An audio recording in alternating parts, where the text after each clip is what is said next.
कल ऑफिस में वो प्रेजेंटेशन देनी है जिसकी तैयारी अभी बाकी है, पता है, थोड़ा समय नमस्कार। तो चलिए आज एक बहुत ज़रूरी चीज़ सीखते हैं। किसी भी अनाउंसमेंट को असल में एनालाइज कैसे किया जाता है, और इसे समझने के लिए हम नोवा प्लेटफॉर्म की एक हालिया घोषणा को एक केस स्टडी की तरह इस्तेमाल करेंगे, ये देखने के लिए कि जानकारी को बारीकी से कैसे परखा जाता है। अक्सर अनाउंसमेंट्स में ऐसी ही, आप जानते हैं, आकर्षक भाषा का इस्तेमाल होता है, जैसे बाजार के नए अवसरों का लाभ उठाना। सुनने में तो ये बहुत ही अच्छा लगता है, लेकिन हमारा काम इसके पीछे की सच्चाई को समझना है। तो आज हमारा मकसद बिल्कुल साफ है, दावों को सबूतों से अलग करना। हम इस घोषणा की एक एक परत खोलकर ये समझेंगे कि इसमें असल में कहा क्या गया है, और इससे भी ज्यादा जरूरी कि क्या नहीं कहा गया है। ठीक है, तो शुरू करते हैं। पहला कदम, हम सिर्फ और सिर्फ उन दावों पर ध्यान देंगे जो आधिकारिक तौर पर बताए गए हैं, जो सामने लिखे हुए हैं। देखिए, सबसे पहली चीज जो ध्यान खींचती है वो है ये नंबर, 50,000 USDT। ये मैक्सिमम स्पॉन्सरशिप अमाउंट है। जाहिर है, ये एक बड़ा आंकड़ा है जिसे खास तौर पर अटेंशन पाने के लिए ही डिजाइन किया गया है। लेकिन जब हम थोड़ा और गौर करते हैं तो पता चलता है कि ये सिर्फ ऊपरी सीमा है।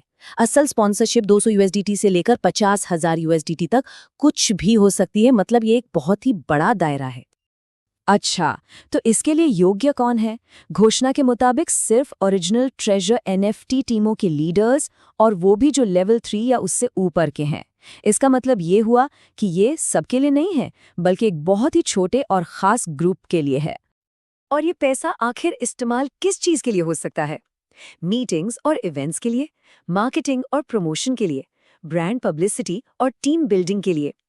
यहाँ एक बात पर गौर करना जरूरी है, ये सभी गतिविधियां ऑफलाइन प्रमोशन से जुड़ी हुई हैं।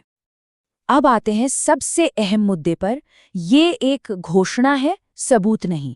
और बस यहीं से हमारा काम सिर्फ जानकारी पढ़ने से बदलकर सवाल पूछने का हो जाता है। यहीं से नजरिया बदलना चाहिए। तो चलिए अब एनालिसिस के दूसरे हिस्से पर चलते हैं। यहाँ हम उन जरूरी जानकारियों को ढूंढेंगे जो घोषणा में दी ही नहीं गई हैं, जो बातें अधूरी छोड़ दी गई हैं। पहला सवाल, आखिर ये तय कौन करेगा कि कौन योग्य है और किससे कितनी फंडिंग दी जाएगी? घोषणा में इस फैसले की प्रक्रिया के बारे में कोई भी जानकारी नहीं है। दूसरा बड़ा सवाल, ये पैसा असल में दिया कैसे जाएगा? क्या ये बैंक में आएगा, वॉलेट में आएगा?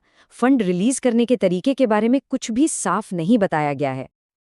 और ये सवाल भी उतना ही जरूरी है, क्या ये पैसा इवेंट पर खर्च करने के बाद वापस मिलेगा, यानी कि रीइंबर्समेंट, या फिर ये एडवांस फंडिंग है किसी भी इवेंट को चलाने के लिए? इन दोनों बातों में जमीन आसमान का फर्क होता है। और आखिर में एप्लीकेशन के रिव्यू के लिए क्या पैमाने इस्तेमाल किए जाएंगे? मतलब किस आधार पर कोई एप्लीकेशन स्वीकार या अस्वीकार होगी? ये पूरी प्रक्रिया एक ब्लैक बॉक्स की तरह है, जिसमें सफलता का कोई पैमाना नहीं बताया गया है। तो इस पूरे विश्लेषण से हम क्या सीखते हैं?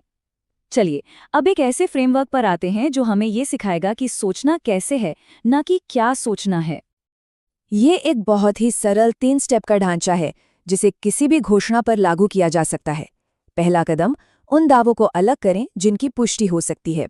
दूसरा कदम, उस जरूरी जानकारी को पहचानें जो गायब है। और तीसरा कदम, उन्हीं गायब जानकारियों पर अपने सवाल तैयार करें। यही तरीका हमने अभी इस केस स्टडी में इस्तेमाल किया है। तो अगली बार जब भी कोई घोषणा पढ़ें तो खुद से ये सवाल जरूर पूछें, क्या आपको सिर्फ जानकारी दी जा रही है या फिर आपको किसी बात के लिए मनाया जा रहा है? कल ऑफिस में वो प्रेजेंटेशन देनी है जिसकी तैयारी अभी बाकी है, पता है, थोड़ा समय